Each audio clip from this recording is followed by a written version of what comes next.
तमाम मोमिनीन की खिदमत में ईद मुबाहला जिसे रोज़ मुबाहला भी कहते हैं मुबारकबाद पेश करता हूँ। आज का दिन, आज की रात ख़ास रात है।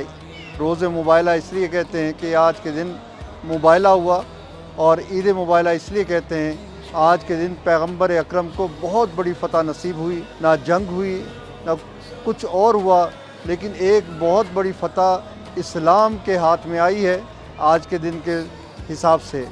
तो मुबाहला के दिन पैगंबर ने जब ख़त लिखा नजरान के ईसाइयों को, तो उन्होंने कहा पहले हम देख कर आते हैं कि पैगंबर हैं क्या, इनकी निशानियाँ क्या हैं।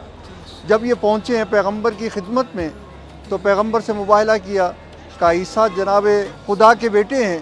तो कहा कि अगर खुदा के बेटे हैं क्या दलील है, कहा उनके बाप नहीं है, कहा बाप नहीं है तो लेकिन माँ से तो आए हैं, लेकिन जनाब आदम को क्या कहेंगे, जनाब आदम के ना बाप थे ना माँ, इसी वजह से जनाब वो खुदा के बेटे हैं। लेकिन अगर उस लिहाज से खुदा के बेटे हैं तो जनाब आदम ज़्यादा हकदार बनते हैं कि उनको खुदा का बेटा कहा जाए।